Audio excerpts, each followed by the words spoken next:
अस्सलातु वस्सलामु अलैका या हबीब अल्लाह। अस्सलातु वस्सलामु अलैका या नबी अल्लाह। अस्सलातु वस्सलामु अलैका या नबी अल्लाह। अस्सलातु वस्सलामु अलैका या नूर अल्लाह। अस्सलातु वस्सलामु अलैका या नूर अल्लाह। व अला आलिका व अला आलिका व अस्हाबिका व अस्हाबिका या हबीब अल्लाह या हबीब अल्लाह सल्लल्लाहु तआला सल्लल्लाहु तआला अलैका वसल्लम। अलैका वसल्लम। आज शब जुमा है, दुरूद जुमा पढ़ लें। अल्लाहुम्मा अल्लाहुम्मा सल्लि वसल्लिम सल्लि वसल्लिम व बारिक अला व बारिक अला सय्यिदिना सय्यिदिना व मौलाना व मौलाना मुहम्मदिन मुहम्मदिन अन्नबिय्यि अन्नबिय्यि अल उम्मी अल उम्मी अल हबीब अल हबीब अल आली अल आली अल क़द्र अल क़द्र अल अज़ीम अल अज़ीम अल जाह अल जा व अला आलिहि व सहबिही व अस्हाबिही व बारिक वसल्लिम। मुबारक वसल्लम। इस दुरूद को जो हर जुमा को पाबंदी से पढ़ेगा, इंशाअल्लाह उसका ख़ात्मा ईमान पर हो सुभान अल्लाह सुभान और मरते वक्त ज़ियारत रसूल से मुस्तफ़ीज़ होगा सुभान अल्लाह और कब्र में उतरते वक्त दस्ते रसूल से। सुभान अल्लाह सुभान इमाम बारगाह रसूल में अर्ज़ करते हैं कि ज़मीनो ज़मा तुम्हारे लिए, मकीनो मकां तुम्हारे लिए, चुनीनो चुना तुम्हारे लिए, बने दो जहां तुम्हारे लिए, दहन में ज़बां तुम्हारे लिए, बदन में है जान तुम्हारे लिए, हम आए यहाँ तुम्हारे लिए, उठे भी वहाँ तुम्हारे लिए। तुम्हारी चमक तुम्हारी दमक तुम्हारी झलक तुम्हारी महक, ज़मीन व फलक समा को समक में सिक्का निशा तुम्हारे लिए। जिना में चमन चमन में समन समन में फबन फबन में दुल्हन, सजाए मेहन पे ऐसे मिनन, ये अमनो अमा तुम्हारे लिए। अताए अरब जलाए करब फ्यूज़ अजब बग़ैर तलब, ये रहमत रब है किसके सबब, बरब्बे जहां तुम्हारे लिए।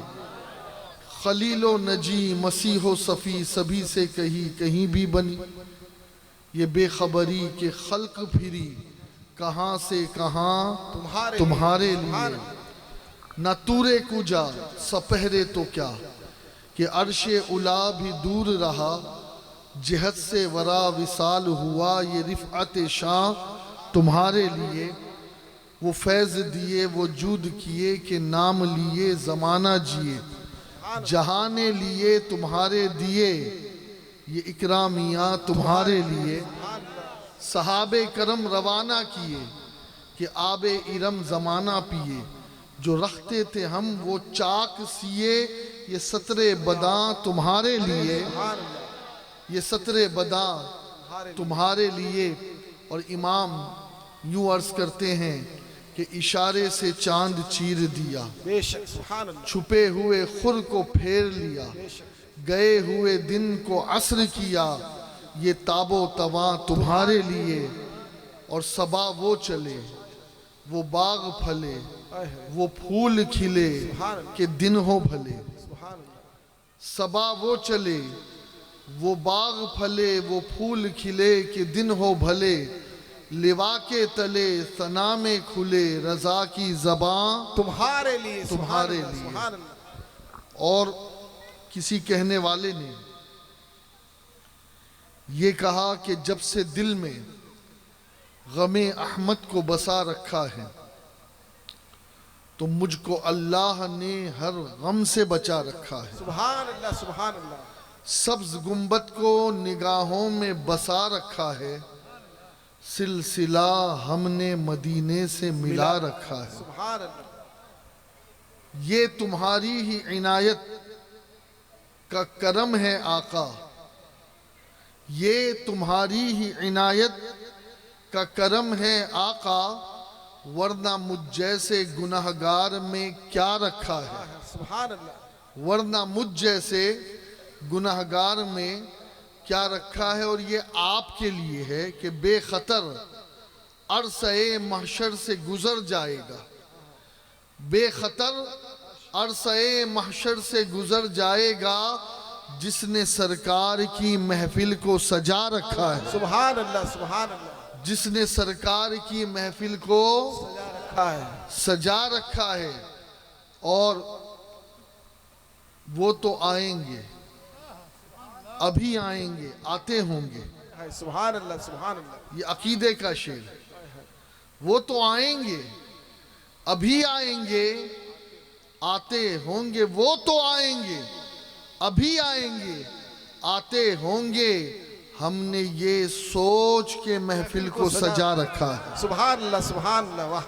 और एक शेर देखिए, तकब्बुर, गुरूर, घमंड ये जायज़ नहीं है किसी के लिए भी, लेकिन एक तरीका, एक बात शायर कहता है कि उनके दरबार का साइल हूं तो ऊंचा है दमाग। सुभान अल्लाह। कल किसी ने जज़ाकल्लाह कह दिया तो फिर दिमाग और ऊंचा हो गया। मैं कहा वो और लोग हैं जिनके लिए जज़ाकल्लाह कहते हैं। हाँ, मैंने कहा ये मजलिस वो है ना कि जब तक हम चाहेंगे तब तक चलेगी, और अगर तुम्हें ताखीर हो रही है तो जाके नमाज तुम पढ़ाओ।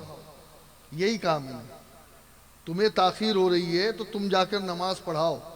हमको बुलाया गया है जिक्र मुस्तफ़ा के लिए, और साहिबे खाना को अगर एतराज नहीं है तो फिर तुम क्यों खाना खराब कर रहे हो। तो उनके दरबार का साइल हूं तो ऊंचा है दमाग, उनके दरबार का साइल हूं तो ऊंचा है दमाग। अरे निस्बते यार ने मगरूर बना रखा है, निस्बते यार ने मगरूर बना रखा है, निस्बते यार ने मगरूर बना रखा है। ऐसे तो गुरूर नहीं है, लेकिन निस्बते यार ने मगरूर बना रखा है। अल्लाह हमारी इस हाज़री को अपनी बारगाह में कबूल फरमाए, और हमारे इस कप्तान को, अज़हरुद्दीन को अल्लाह ताला हर टेस्ट में, हर वनडे में, हर 2020 में अल्लाह इसे कामयाब करे, और दोनों को अल्लाह खुशियों से नवाजे, और अपने हबीब का साया यहाँ भी मिले और वहाँ भी मिले। थोड़ी देर मैं आपका वक्त लूँगा, इसलिए कि माशाअल्लाह इशा के बाद से लेके अब तक हुजूर की नातें आप माशाअल्लाह सुन रहे हैं, और सुनाने वाला जब शरीफ जैसा हो तो फिर सुनने का भी मज़ा कुछ और होता है। सुनने का भी मज़ा कुछ और होता है। हाँ, आज प्रॉब्लम यही तो है। कभी कभी लोग कहते कि यार वो तकरीर में मज़ा नहीं आया, तो तकरीर में तो मज़ा था, लेकिन तुम्हारे अंदर वो शऊर नहीं था। इसीलिए इमाम हसन बसरी रदी अल्लाह मौला तबारक व तआला अन के बारे में हज़रत अली करम अल्लाह वजहुल करीम ने ये फरमाया था कि बसरा में बस एक ही मिंबर लगेगा, और वो हसन का मिंबर लगेगा, और इसके अलावा किसी को वास कहने की इजाज़त नहीं है। लेकिन जब इमाम हसन बसरी का मिंबर लगता और लोग आते और कहते हुजूर शुरू करे, शुरू करे, शुरू करे, तो आप शुरू ही नहीं करते, शुरू ही नहीं करते। लेकिन जब कुछ देर बाद एक बुरके के अंदर नकाब पोश एक औरत खातून, जिसका कद भी बहुत ज़्यादा नहीं है, वो आकर के एक कोने में बैठती, तो फिर इमाम हसन बसरी बयान शुरू करते। किसी ने कहा हुजूर क्या बात है, आपके नज़दीक तो वो बुढ़िया ही सब कुछ है, हमारी कोई वैल्यू ही नहीं। तो क्या कहा मालूम है, कि तुम जो सुन रहे हो ना वो उसी के तुफैल है, इसलिए कि मेरी तकरीर तुम्हारे लिए है ही नहीं, और तुम मेरी तकरीर समझ भी नहीं सकते। बस एक ही समझने वाला है, इसीलिए उसका इंतजार करता हूं। तो याद रखे दोस्तों, तकरीर भी कब होती है कि जब लोग समझे, जब सुने। ये बच्चे बाहर खेलते हो, औरतों का शोर शराबा हो, और फिर शादी की महफिल फिर शादी की होती है, फिर उसे नबी की महफिल मत कहो। जब नबी की महफिल हो जाए तो फिर तकद्दुस बढ़ जाता है, फिर अजमतें बढ़ जाती है, फिर रिफअत बढ़ जाती है। फिर ये जमीन शादी की महफिल, दूल्हा दुल्हन की महफिल जमीन पर होती है, लेकिन जब मुस्तफा की महफिल होती है तो इस जमीन को भी अर्श बना दिया जाता है। सुभान अल्लाह, सुभान अल्लाह। हमारे अंदर जो सबसे बड़ा प्रॉब्लम यह है कि हमने आज तक के समझा ही नहीं कि नबी क्या है और नबी से निस्बतें रखने वाली शय क्या है। अगर हमें यह समझ में आ जाए ना, कसम खुदा की कभी बेतवज्जोही ना हो, कभी बेपर्दगी ना हो, कभी बदतहजीबी ना हो, कभी बदतमीजी ना हो, कभी शोर शराबा ना हो, कभी गोगा ना हो, कभी जो है वो किसी किस्म का कोई बदनज़मी का मामला ना हो। वजह यह है कि हम समझ नहीं रहे हैं। हम समझ रहे हैं कि अजहरुद्दीन के लिए आए हैं। नहीं नहीं, खुदा की कसम, ना मैं अजहर के लिए आया हूं, ना आप अजहर के लिए आए हैं, ना अजहर आपके लिए आया है। अगर समझना है तो समझो, ये सारी कायनात का जर्रा जर्रा हुजूर के लिए आया है। बेशक, सुभान अल्लाह, सुभान अल्लाह अकबर। या रसूल, मेरे नबी के लिए आया है। हाँ, और अगर नबी के अलावा कोई और मकसद हो तो उस मकसद को भी निकाल दो, इसलिए कि सब तुफैली है, असल मुस्तफा है। बेशक बेशक। बल्कि आला हजरत तो कहते हैं कि अंबिया अज्जा है, तू बिल्कुल है जुमला नूर का। अंबिया अज्जा है, तू बिल्कुल है जुमला नूर का। इस इलाके से है उन पर नाम सच्चा नूर का। और देख उनके होते नाजेबा है दावा नूर का। अरे ये नूर मियाँ, ये नूरानी मियाँ, इनका चेहरा नूर, अरे कुछ नहीं, ये दावा ही गलत है। इसलिए कि देख उनके होते, हाँ वो ना हो तो दावा करो, फिर तो सारे नूर का दावा करो, इस रोशनी का भी, इल्म का भी, लाइटिंग का भी, चांद का भी, सूरज का भी। लेकिन इमाम कहते अरे हुजूर हैं, बेशक हुजूर हैं। तो देख उनके होते नाजेबा है दावा नूर का, महर लिख दे यहाँ के जर्रों को मचल का नूर का। सुभान अल्लाह, सुभान। और एक चीज सुन लो, मेरे नबी सल्लल्लाहु अलैहि वसल्लम की अजमत, मेरे नबी का मकाम, मेरे नबी की रिफअत, मेरे नबी का रुतबा, खुदा की कसम अगर समझना है ना तो एक मिसाल दूं मैं। आला हजरत ने एक शेर लिखा है, लेकिन उस शेर को समझने के लिए भी कोई शेर चाहिए। हाँ, गीदड़ नहीं समझ सकता उसे। हाँ, कोई शेर चाहिए, जो शेर हो अक्ल वाला, फहम फरासत वाला। इमाम कहते हैं रदी अल्लाह अन्हु, दुरूद शरीफ पढ़ लीजिए। वो जो न थे तो कुछ ना था, और वो जो ना हो तो कुछ ना हो। वो जो ना थे तो कुछ ना था, वो जो ना हो तो कुछ ना हो। जान है वो जहान की, जान है तो जहान है। नबी जाने कायनात है, नबी रूहे कायनात है, नबी वजह तखलीके कायनात है, नबी हर चीज का सबब है, नबी हर चीज की असल है, और नबी की वजह से ही सब है। हाँ, हम सब तुफैली है, तुफैली। असल तो हुजूर है, असल तो।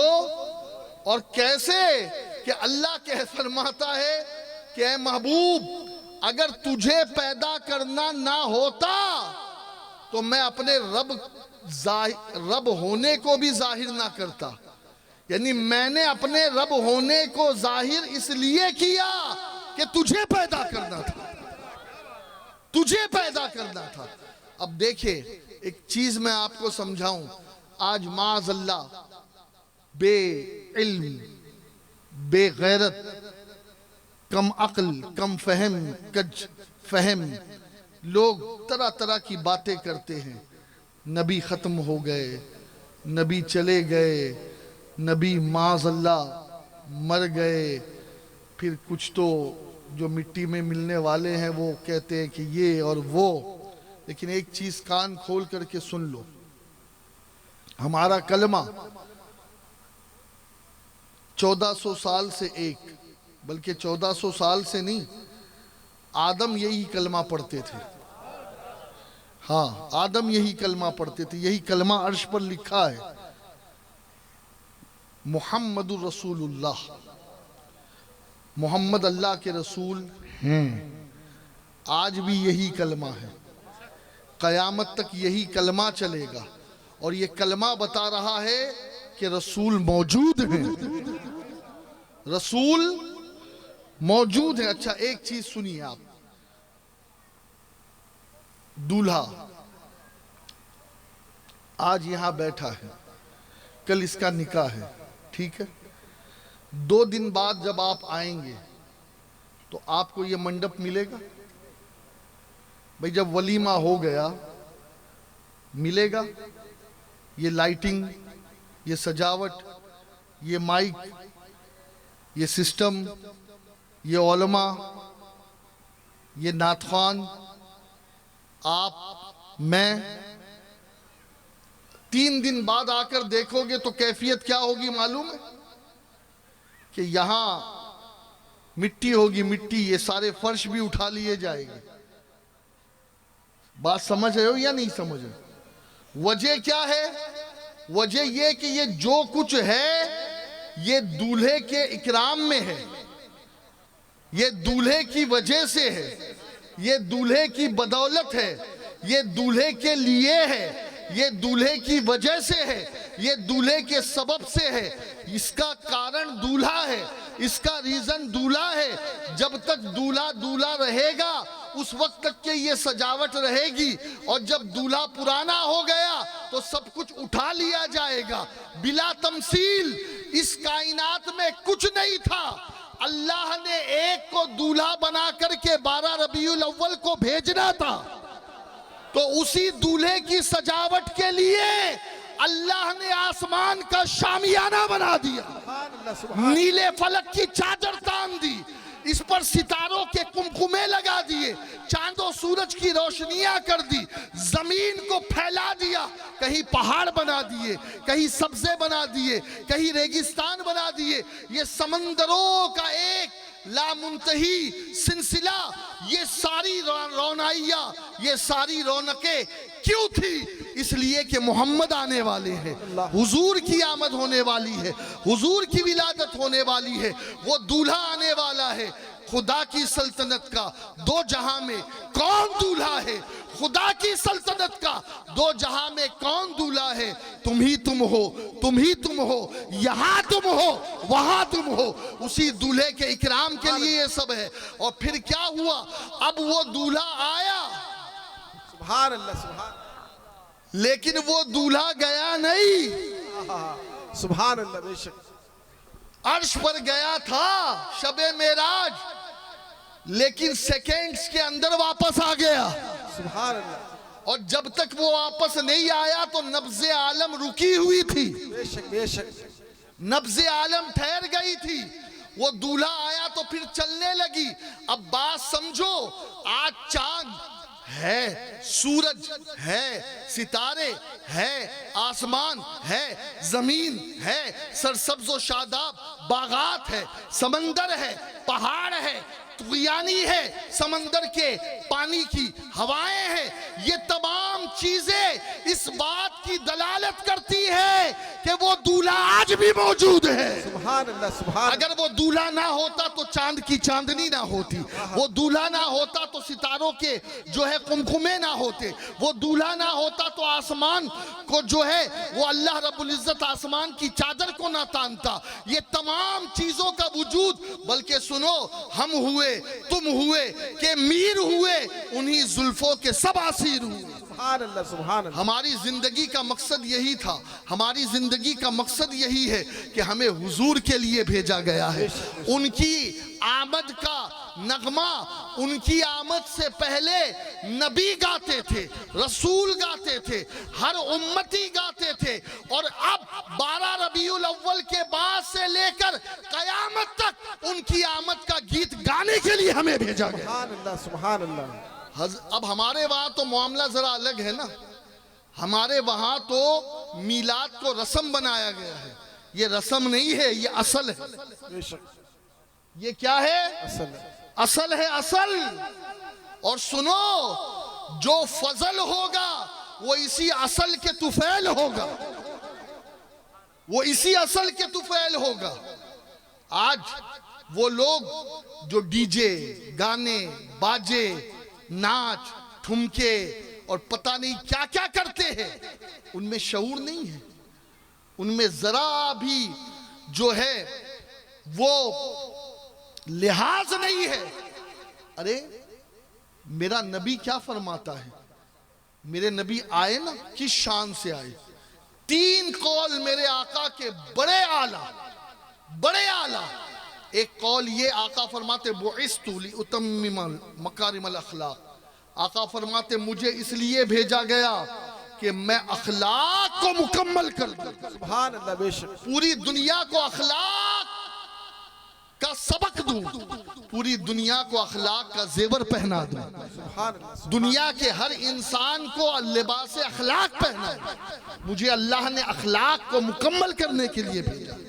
और एक जगह मेरे आका फरमाते हैं बुइस्तु मुअल्लिमन, कि मुझे, कुछ लोग कहते हैं टीचर, कुछ लोग कहते हैं उस्ताद, नहीं, मुअल्लिमन इसका मतलब समझो। आज यही तो प्रॉब्लम है कि लोग मदरसे के शेखुल हदीस को भी वही टाइटल दे रहे हैं, हुजूर को भी वही टाइटल दे रहे हैं, जबकि इसमें बड़ा फर्क और अंतर है, बड़ा फर्क है। मुअल्लिम किसको कहते हैं?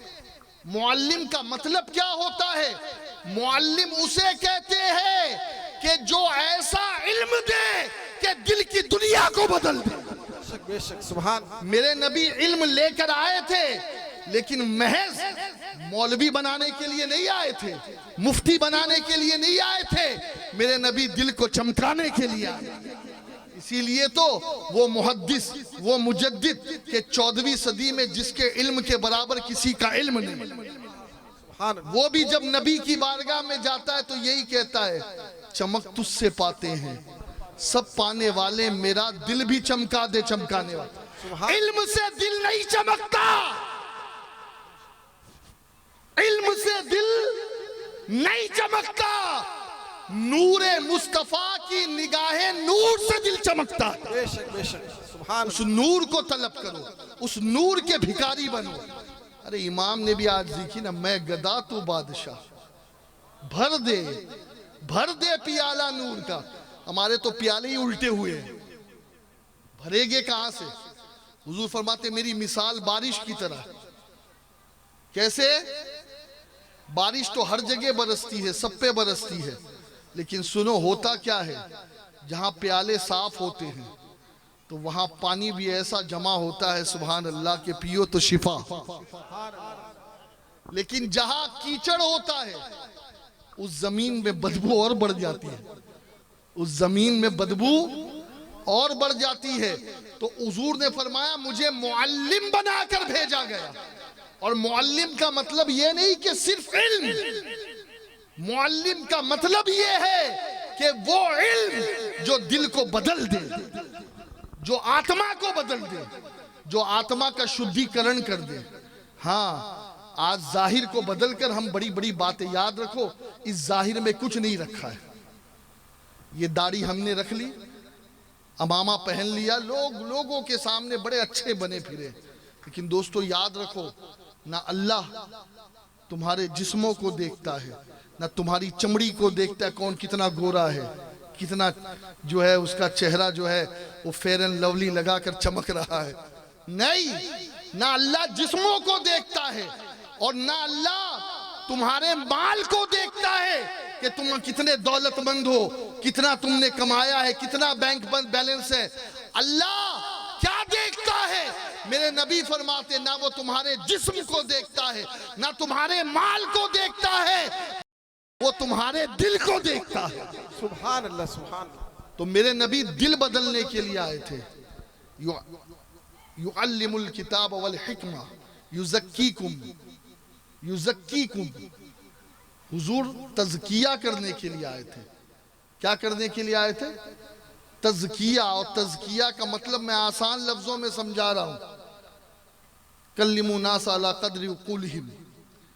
आसान लफ्जों में तज़किया का मतलब क्या है कि हर गंदी आदतें हमसे निकल जाए और हम नेक बन जाए। सुभान। तो आका ने फरमाया बुइस्तु मुअल्लिमन, मुझे मुअल्लिम बनाकर भेजा गया। मुझे, जरा जोर से बोले ना, मुअल्लिम बना के, मुअल्लिम बना के भेजा गया। और एक हदीस आखिरी, आका फरमाते मुझे ढोल, ताशे, सारंगी, म्यूजिक के, मजामीर के जो आलात है उसे तोड़ने के लिए भेजा गया है। हुजूर ने सिर्फ बुतों को नहीं तोड़ा है, बुतों को नहीं तोड़ा है सिर्फ मेरे आका ने। मेरे आका ने ढोल, ताशे, बाजे, गाजे, मजामीर में जो जो चीज आती है वो चीजें भी तोड़ी है। और ताज्जुब की बात यह है कि आज का मुसलमान कलमा उस नबी का पढ़ रहा है, सदका उस नबी का खा रहा है, उस नबी के नाम पर जी रहा है, उस नबी की सदके और उस नबी के वसीले से दुआएं मांग रहा है। लेकिन जब शादी की बात आती है तो उस नबी ने जिस ढोल से मना किया, जिस सारंगी से मना किया, जिस तमाशे से मना किया, वही तमाशे और डीजे लगा करके माज़अल्लाह अपने नबी को नाराज कर। याद रखो, ऐसी शादी कभी फल फूल नहीं सकती, ऐसा जोड़ा कभी सलामत नहीं रह सकता। आज लोग कहते हैं मौलाना क्या हो गया, आजकल वो बात नहीं रही जो बात पहले थी कि जब निकाह हो जाता था तो जन्म जन्म का साथ था। फिर हमारे वहां तो एक ही जन्म होता है, हमारे वहां दूसरा जन्म नहीं होता, एक ही जन्म होता है। हाँ, लेकिन बीवी मरते दम तक अपने शोहर के साथ और शोहर मरते दम तक अपनी बीवी के साथ। लेकिन आज मौलाना समझ में नहीं आ रहा, 6 महीना होता है तो फिर मायके जाकर के ऐसी बैठ जाती है कि फिर शायद उसको मनाने के लिए अगर पूरा कबीला भी जमा हो जाए तो भी आने को तैयार नहीं। वजह क्या है? तरबियत सही नहीं है, तरबियत की कमी है, तालीम की कमी है, और समझाया ही नहीं गया है बेटा तेरा निकाह क्यों किया जा रहा है। निकाह इसलिए नहीं किया जा रहा है कि तू जाकर के ससुराल में ये बता कि जितनी बहुएं आई है उन सब बहुओं में मैं हैंडसम हूं, मैं खूबसूरत हूं, मैं सबसे ज्यादा जो है वो मालदार बाप की बेटी हूं। नहीं नहीं, तुझे इसलिए भेजा गया है कि तू अपने शोहर की सबसे बड़ी खादिमा बन करके दिखा, खिदमत गुजार बन। हाँ, मालिका मत बन अपने शोहर की। अरे मेरे नबी ने फरमाया अल्लाह के अलावा अगर सजदा रवा होता, अल्लाह के अलावा अगर मखलूक को सजदा रवा होता तो बीवी से मैं कहता कि वो अपने शोहर को सजदा कर। और आज तो हाल ये है कि माज़अल्लाह ऐसी तरबियत मिल रही है बच्चियों को कि शोहर से सैंडल साफ करवाई जा रही है। हंसने की बात नहीं है, ये हो रहा। ये वजह क्या है? वजह ये है कि हमने निकाह, काजी साहब एक हदीस पढ़ेंगे, जरूर पढ़ेंगे, अनिन नबी सल्लल्लाहु अलैहि वसल्लम निकाह मिन सुन्नती फमन रगीबा अन सुन्नती फलैसा मिन्नी। निकाह सुन्नत है, सुन्नत। निकाह, जोर से बोलो ना, निकाह सुन्नत है। जिसने मेरी सुन्नत से मुंह मोड़ा वो हम में से, हाँ, ऐसा नहीं है कि सिर्फ निकाह की सुन्नत से मुंह मोड़ने वाला हम में से नहीं, सिर्फ निकाह की सुन्नत से मुंह मोड़ने वाला हम में से नहीं। निकाह सुन्नत है, डीजे क्या है? निकाह सुन्नत है, ये डांस क्या है? निकाह सुन्नत है, ये बेपर्दगी क्या है?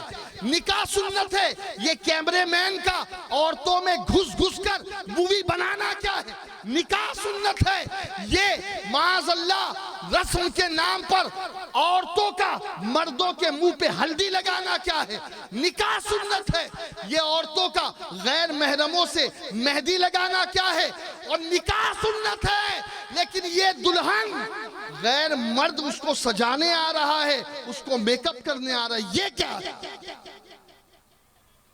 निकाह सुन्नत है, लेकिन ये मिक्स गैदरिंग ये क्या है कि जिसके बारे में मेरे नबी ने कहा, जहां मर्द और जन का इख्तिलात होगा वहां लानत बरसेगी। निकाह सुन्नत है, ये जानवरों की तरह खड़े होकर के खाना खाना क्या है? निकाह सुन्नत है, लेकिन ये खाना जो बच जाता है इसे गटर में फेंकना क्या है?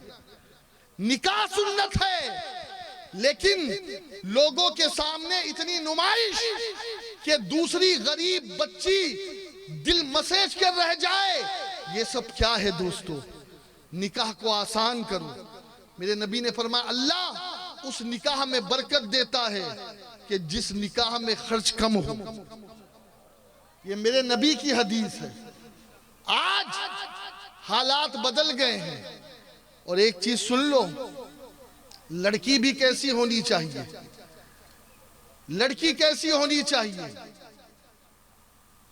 अल्लाह अकबर। मेरे नबी फरमाते, लड़की ऐसी होनी चाहिए कि सबसे ज्यादा बच्चे पैदा करके तुम्हें दे।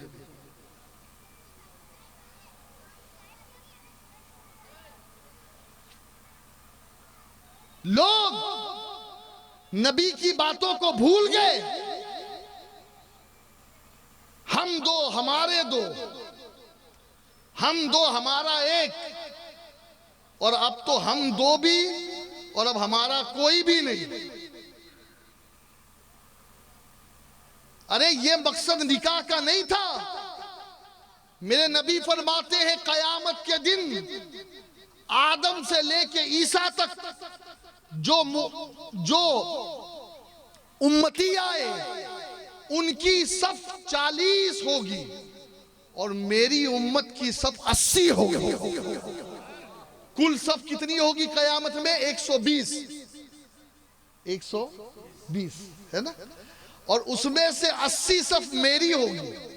और आका क्या फरमाते हैं, ऐसी औरतों से निकाह करो जो बच्चे ज्यादा पैदा करें, क्योंकि कयामत के दिन मैं इस बात पे फख्र करूंगा कि मेरी उम्मत ज्यादा है। हुजूर इस पर फख्र कर रहे हैं, हुजूर इस पर फख्र कर रहे हैं। और आज की औरतों को क्या हो गया, भाई ये मुझसे बच्चे संभाले नहीं जाते।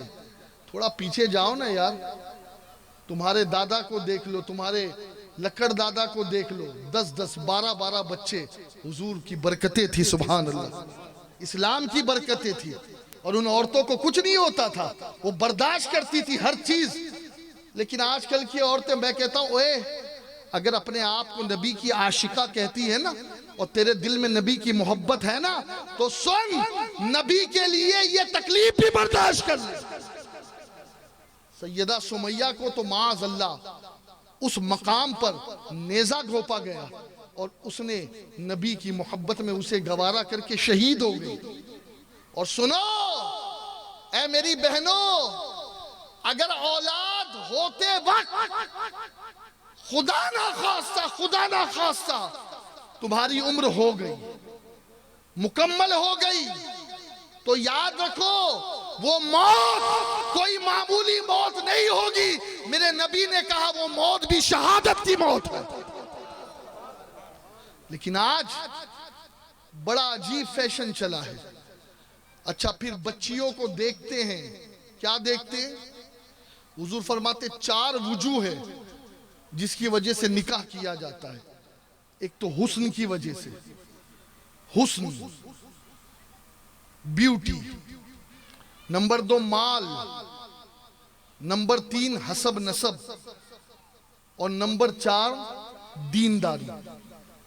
आका फरमाते अगर शुरू की 3 चीजें ना भी हो ना तब भी चल जाएगा, लेकिन दीनदारी को फोकियत देना, दीनदारी को फोकियत देना। बल्कि मेरे नबी ने फरमाया अगर कोई काली कलौटी लौंडी है, बांधी है, उसका हसब नसब नहीं, उसके पास दौलत नहीं, खूबसूरती नहीं, लेकिन दिल में अल्लाह का खौफ है, तो वही तुम्हारे लिए अच्छी है। अच्छा, हर कोई चमड़ी के पीछे भागता है, जिसे देखो गोरी चमड़ी चाहिए, जिसे देखो। भैया इस चमड़ी में क्या रखा है? मैं आपसे पूछता हूं क्या रखा है? मेरे नबी की एक हदीस है, जरा गौर से सुनना, बहुत गौर से सुनना। मेरे नबी अलैहिस्सलातु तस्लीम फरमाते हैं कि अगर किसी की नजर बहक जाए फिर वो अपनी बीवी के पास आ जाए और तस्कीन हासिल कर ले, इसलिए कि जो नजर बहकी है जिस तरफ, उसके पास भी वही है जो तेरी बीवी के पास मौजूद। कोई अलग से कोई चीज नहीं है कि जो अलग से उतरी हो, वही है। मुझे एक वाकया याद आ रहा है, थोड़ा सा टेस्ट चेंज करने के लिए। अफ्रीका में मैं बयान कर रहा था, तो सवालों जवाब का सेशन शुरू हुआ, तो एक सिया फार्म ने सवाल किया कि मरने के बाद क्या होगा। भाई जैसे हम यहाँ मियाँ बीवी रहते हैं, तो मरने के बाद क्या होगा? तो मैंने कहा अगर मियाँ नेक है, बीवी नेक है, तो अल्लाह मरने के बाद जन्नत में भी दोनों को मिला देगा। अब आपने क्या कहा? सुभान अल्लाह। उसने सर पटक दिया, सर पटक दिया, खुदा की कसम, सामने बैठा था। मैंने कहा भाई क्या हो गया इसके सदमा? कहा यहां भी काली वहां भी काली मिलेगी। फिर मैंने उसे समझाया, बड़े भोले लोग होते हैं, बड़े भोले लोग होते हैं। हाँ, फिर मैंने उसे समझाया, अबे नादान, तू जिसे काली कह रहा है ना, हजारों हूरे उस हुस्न का मुकाबला नहीं कर सकती। अल्लाह जो हुस्न तेरी बीवी को जन्नत में देगा। और सुनो, अच्छा एक इल्म की बात है, कर देता हूं आज, उलमा भी बैठे हैं। देखिए कभी कभी ऐसा होता है कि एक बीवी के 2 या 3 शोहर हो जाते, होता है ना? समझ रहे हो ना? बाउंसर तो नहीं जा रही है? हाँ समझ रहे हो ना?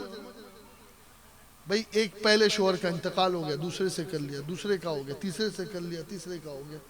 मदीने में तो एक औरत थी, उसके बारे में तो मशहूर था कि भाई इससे तो निकाह ही मत करना, इसलिए कि जो इसके निकाह में आता है वो शहीद हो जाता है। हाँ, तो ऐसा होता है कभी कभी। और बल्कि उसका नाम मशहूर हो गया था कि शहीदों की बीवी, शहीदों की बीवी। और कई निकाह किए उसने, डजन से ज्यादा। अब खैर, अर्ज ये कर रहा था मैं, अब क्या होगा कि भाई जिसके 10 शोहर है, तो अब जन्नत में वो किसको मिलेगी? अब वो जन्नत में किसको मिलेगी? तो फरमाते हैं, अल्लाह अकबर, मेरे नबी की हदीस है, फरमा इन 10 शोहर में जो सबसे ज्यादा तकवे वाला होगा, अल्लाह इस नेक बीवी को उसके सिका में देगा जन्नत में। अल्लाह अकबर। खैर दोस्तों, आज सोचकर कुछ और आया था, लेकिन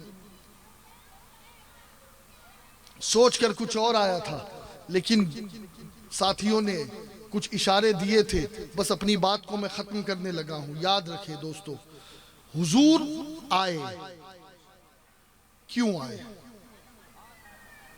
हाँ, हुजूर आए, हुजूर आए, ये तो अब आपने नारे खूब लगा लिए, मरहबा मरहबा मरहबा कह कह करके आपके हलक सूख गए, जुलूस निकाल निकाल करके आप मस्त हो गए,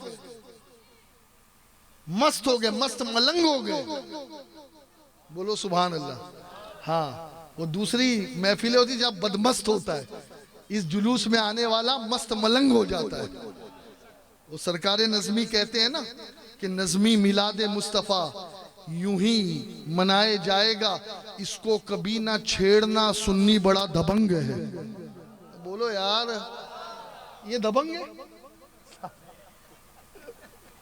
दबंग की तरह बोलो जरा सुभान अल्लाह, दोनों हाथों को उठाकर बोलो सुभान अल्लाह। ये तो क्या शरीफ है ना, ये शरीफ भाई। अब हमारे जैसे से तुम्हारा पाला पड़ेगा तब पता चलेगा। हाँ, सुभान अल्लाह नहीं बोलते हो ना, हम तो आपको सिर्फ हाथ नहीं उठवाएंगे, आपको रक्स और वज्द भी करवा देंगे। हाँ, हम इतने ही है, समझ रहे हैं ना, हम किसी को छोड़ते नहीं है। जितनी देर बैठो हाजिरी के साथ बैठो, दिमाग को हाजिर रखो, दिल को हाजिर रखो, और अगर हाजिर नहीं रख सको तो फिर इस महफिल में बैठने का हक भी नहीं है। इसलिए कि ये भी बेअदबी है, ये भी बेअदबी है कि इस महफिल में रह के इस महफिल से गैर हाजिरी हो। हाँ, अगर गैर हाजिरी इस माना कर है कि जैसे गौसे आजम की महफिल में एक आदमी को आंख लग गई थी, गौसे पाक उसके सामने हाथ बांध कर खड़े हो गए। अब उसकी आंख खुली तो देखा गौसे पाक सामने, तो कहा हुजूर माफ करना। कहा नहीं, ये बता क्या देखा? कहा आपके नाना जान रसूलुल्लाह की महफिल में था। हाँ हाँ, ये सर खोल के बैठे हैं, कितनों का तो वुजू भी नहीं होगा, कितनों ने तो इशा भी नहीं पढ़ी होगी। अबे ऐसी महफिलों से हाजिरी थोड़ी मिलती है। मुफ्ती आजम हिंद रहमतुल्लाह अलैह का ये मामला था कि अगर हुक्का पी लिया तो जाकर के महफिल में नहीं बैठते थे, बल्कि मिसवाक करते, मुंह धोते, साफ करते, ताजा वुजू करके फिर बैठते।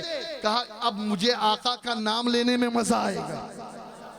और सुनो, ये यूं ही उठे सुठे नींद में से करके आकर बैठ गए। हाँ, ये कान भी धो के आया करो, पता नहीं इन कानों में क्या क्या गीबतें समाई हुई है तुम्हारे। हुजूर के जिक्र की महफिल में आओ तो हुजूरी जरूरी है। हाँ, और फिर जब कोई अदब के साथ आता है ना, फिर इनायतों का फिर वो मामला होता है सुभान अल्लाह कि वो बैठता है फर्श पर और अल्लाह उसे पहुंचा देता है मदीने के अर्श पर। हाँ, मदीने के अर्श पे अल्लाह उसे पहुंचा देता है। तो याद रखो, आका अलैहिस्सलातो तस्लीम की ये मिलाद, तो हुजूर आए, हमने खूब चर्चा कर लिया, नारे लगा लिए, लेकिन सुनो, सिर्फ ये मकसद नहीं है। हुजूर की आमद का मकसद सिर्फ जुलूस नहीं है। हुजूर की आमद का मकसद सिर्फ मिलाद की महफिल सजाना नहीं है। हुजूर की आमद का मकसद सिर्फ झंडे और तोरण लगाना नहीं है। हुजूर की आमद का मकसद सिर्फ लंगर पकवा कर खिलाना नहीं है। हुजूर की आमद का मकसद सिर्फ और सिर्फ इंटरटेनमेंट या जश्न बनाना नहीं है, बल्कि हुजूर की आमद का मकसद ये है कि नबी जो तालीमात लेकर आए उन तालीमात पर अमल करो। वमा आताकुमुर रसूल फखुजूहु वमा नहाकुम अन्हु फंतहू। रसूल जो दे, क्या कहा? जो लफ्ज क्या है? जो। और ये जो, इस जो में क्या कुछ नहीं है, सब कुछ है। खैरात देता है खुदा हर वक्त तेरे नाम की, जिसको मिला जितना मिला, जो कुछ मिला जिसको मिला, जो कुछ मिला जितना मिला, सदका तेरा। वो पागल है, पागल जो कहता है मेरा घर। उससे बड़ा मेंटल कोई नहीं है, उससे बड़ा पागल कोई नहीं है जो कहता है मेरा घर। खुदा की कसम पे तू भी पैदा नहीं होता, ये घर भी नहीं बनता, ये सब हुजूर के लिए। कौनैन बनाए गए सरकार की खातिर, कौनैन की खातिर तुम्हें सरकार बनाए। और ताजुश शरिया क्या कहते? आपकी खातिर बनाए दो जहां, आपकी खातिर बनाए दो जहां, अपनी खातिर जो बनाया आप है। हुजूर के लिए हम बने हैं। और कसम खुदा की जितने दूल्हे हैं ना जो बन चुके या जो बनेंगे या कयामत तक जो बनेंगे, ये उसी शबे असरा के दूल्हा का सदका है। उतार के उनके रुख का सदका, वो नूर का बट रहा था बाड़ा कि चांद सूरज मचल मचल कर जबी की खैरात मांगते थे। बचा जो तलवों का उनके धोवन, बना वो जन्नत का रंग रोगन। अरे जिन्होंने दूल्हा की पाई उतरन, वो फूल गुलजारे कुद्स के थे, गुलजारे नूर के थे। तो दोस्तों ये सब हुजूर ही का सदका है। और याद रखो हम आए यहाँ, भाई बोलो जरा, हम आए यहाँ तुम्हारे लिए, तुम्हारे लिए, उठे भी वहां तुम्हारे लिए। ये हुजूर आए, हुजूर आए हैं। क्यों आए हैं? हमें सीधा रास्ता चलाने के लिए आए हैं, हमें गुनाहों से बचाने के लिए आए हैं, हमें जहालत से निकालने के लिए आए हैं, हमें गंदगी से पाक करने के लिए आए हैं। सुभान। हाँ, उनके आगे झुको, हुजूर के आगे बोलो ना, झुको, जोर से बोलो, झुको झुको झुको। जब नबी पैदा हुए ना तो काबा झुक गया, सुभान अल्लाह। काबा झुक गया तो बरकत क्या मिली? जब काबा झुका तो बरकत ये मिली कि 360 बुत औंधे पड़े हुए थे। तो जो इस बारगाह में झुकता है तो उसकी गंदगी का फिलौंदा भी झुक करके, गिर करके, टूट के खत्म हो जाता है। हाँ, झुको, इस नबी की बारगाह में झुको, अदब सीखो। झुकने का मतलब क्या है? अदब। इस नबी का इश्क समझो, इस नबी का अदब समझो। तो दोस्तों याद रखो, नबी आए हैं हमें इल्म देने के लिए, नबी आए हैं हमें अदब सिखाने के लिए, नबी आए हैं हमें गुनाहों से दूर करने के लिए, नबी आए हैं हमें जहन्नम से बचाने के लिए। आका फरमाते कि मेरी और तुम्हारी मिसाल ऐसी है ना कि तुम पतंगों की तरह, पतंगे होते हैं ना, क्या कहते हैं आप? परवाना, यहाँ पे क्या कहते हैं उससे? परवाना। तो वो परवाने की आदत क्या होती है? जहां भी देखता है शम्मा जल रही है तो वो उसके आसपास घूमने लगता है, फिर उसी में जल जाता है। तो आका फरमाते तुम्हारी भी मिसाल ऐसे ही है कि तुम अपने आमाल की वजह से जहन्नम की आग में गिर रहे हो और मैं तुम्हें खींच खींच कर निकाल रहा हूं। तो हुजूर आए हैं हमें गुनाहों से बचाने के लिए, हुजूर आए हैं हमें सीधे रास्ते पे लाने के लिए, हुजूर आए हैं हमारी पेशानियों को रब के आगे झुकाने के लिए, हुजूर आए हैं रब का पता बताने के लिए, हुजूर आए हैं इस दुनिया को जगमगाने के लिए, हुजूर आए हैं जहालत को खत्म करने के लिए, हुजूर आए हैं गुनाहों को खत्म करने के लिए, बुत परस्ती को खत्म करने के लिए, बदअकीदगी को खत्म करने के लिए, तौहमात को खत्म करने के लिए, जुल्म को खत्म करने के लिए। तो दोस्तों याद रखें, मेरे नबी की आमद के मकसद को समझें। ये जो जश्न हम बना रहे हैं, याद रखें इस जश्न का मकसद भी हमारे पेश नज़र हो। एक बहुत बड़े बुजुर्ग गुजरे हैं, उनका इंतकाल हो गया है, शाम के बड़े मुफ्ती थे, मुफ्ती आज़म थे। एक मरतबा उनसे इंटरव्यू लिया गया और पूछा गया ये बताएं कि आपके मुल्क शाम में हुजूर की महफिल मिलाद का सिलसिला क्या होता है? अल्लाह अकबर। उन्होंने बड़ा प्यारा जवाब दिया था। वो कह रहे थे कि सुनो, हमारे वहाँ मामला ये है कि हमारे वहाँ हर खुशी बाद में होती है, पहले नबी की मिलाद की खुशी मनाई जाती है। जैसे घर में बच्चा पैदा हो तो बच्चे की विलादत की खुशी बाद में मनाते हैं, अकीका बाद में करते हैं, पहले उसके शुक्राने में मिलाद करते हैं। फिर बच्चे की बिस्मिल्लाह खानी हो तो भी मिलाद, बच्चा कुरान खत्म करे तो भी मिलाद, बच्चे की खतना हो तब भी मिलाद, बच्चा बड़ा हो, स्कूल जाने लगे, समझदार हो जाए और फिर काम काज शुरू करे, कारोबार शुरू करे तो कारोबार बाद में पहले मिलाद, फिर जब उसके निकाह की बात आए तो फिर निकाह बाद में पहले मिलाद, फिर निकाह के बाद से लेकर के फिर का चाहे खुशी हो, घर खरीदा तो घर की खुशी बाद में, पहले उस घर में नबी की मिलाद होगी, फैक्ट्री बनाई तो पहले उस फैक्ट्री में नबी की मिलाद होगी। और फिर इतना ही नहीं बल्कि जब गम का मामला हो, किसका मामला हो? गम का मामला हो, तब भी सारे गम बाद में, पहले नबी की मिलाद का। क्योंकि हमें जो कुछ मिला है वो हुजूर की मिलाद के वसीले से मिला है, हुजूर की मिलाद की। मेरे एक दोस्त है, जरा तवज्जो से सुनना, कनाडा में रहते हैं, शायद इससे पहले मैं कह भी चुका हूं, कनाडा में रहते हैं। उनके घर में 2 वाइफ है उनकी। उनके घर में जब भी कोई तकरीब होती है या कुछ भी हो, तो जो भी इनाम या तोहफे होते हैं ना, वो रिजर्व हो जाते हैं, ड्यू, रिजर्व, ड्यू, यानी उसको उधार रखा जाता है। जैसे घर में बच्चा पैदा हुआ, बच्चे का बर्थडे आया, तो वो लिख लिया जाता है कि भाई फला फला दिन इस बच्चे का बर्थडे आया, अब इसका जो गिफ्ट है वो संभाल के रख दिया गया, बच्चे को दिया नहीं गया। वेडिंग एनिवर्सरी आई, तो वेडिंग एनिवर्सरी में अब मियाँ बीवी एक दूसरे को गिफ्ट देते हैं ना, कि यहाँ सिर्फ बीवियां लेती है ना, तो कहते कि वो भी हम रिजर्व कर देते हैं।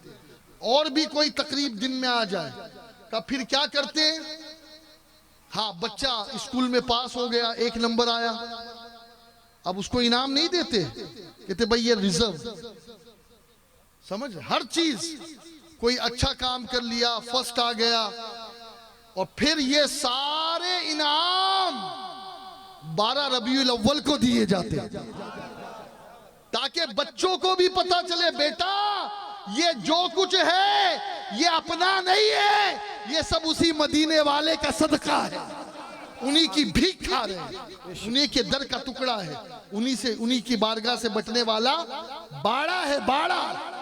ये मिजाज पैदा करोगे ना इंशाअल्लाह। और एक बात और अर्ज कर दूं, है तो महफिल शादी की, लेकिन बात अर्ज कर दूं, हसन बन्ना का दौर, खैर हसन बन्ना के अकीदे पे मुझे बात नहीं करनी, लेकिन मेरे एक दोस्त ने पेज पर अपनी ये पोस्ट डाली, मुझे पसंद आई, जरा तवज्जो से सुनना। हसन बन्ना वो कहता है कि हमारे दौर में मिस्र में ये कैफियत थी मिलाद की, ये कैफियत थी मिलाद की कि 30 बड़ी बड़ी महफिलें होती, 30 और छोटी महफिलें भी होती, और फिर महफिल करवाने वाले कौन होते, बड़ी माफी के साथ अहले मसनद मुझे माफ करेंगे, महफिल करवाने वालों में पैसे वालों का नंबर बाद में लगता, उलमा का नंबर पहले लगता, पहली बुकिंग उलमा कराते। आज तक मुझे याद नहीं कि किसी मस्जिद के इमाम के घर मिलाद की महफिल में मैं गया हूं, मुझे नहीं याद है। शरीफ भाई गए होगे तो गए होगे, मैं तो नहीं गया आज तक, माफ करना मुझे।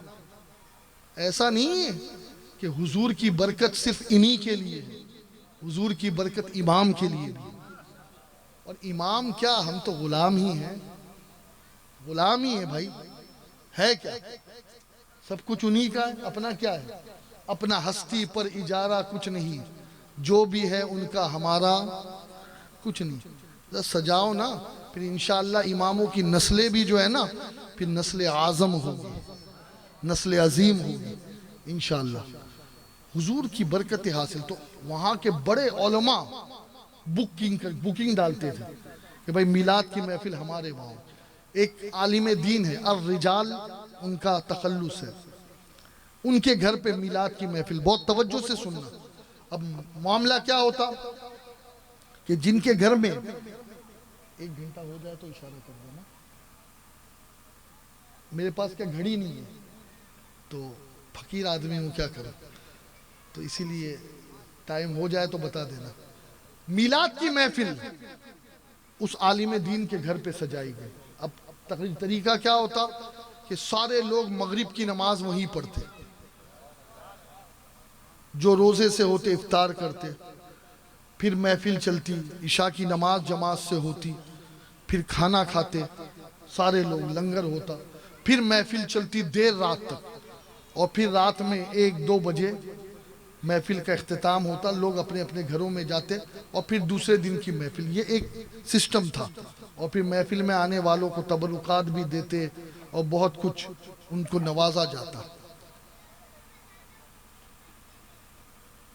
एक मर्तबा ये जो आलिम दीन है जिनका नाम मैंने बताया अर-रिजाल, उनके घर दावत थी, बड़ी धूमधाम से महफिल हुई, तुझको एहतिशाम के साथ। और हकीकी बात है दोस्तों, हम तो जो कुछ करते हैं ना, हम अपनी बिसात के मुताबिक भी नहीं कर पाते।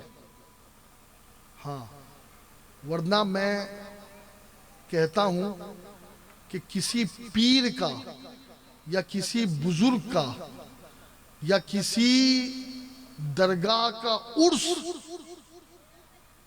इतना आलीशान नहीं होना चाहिए जितना आलीशान नबी का मिलाद होना चाहिए।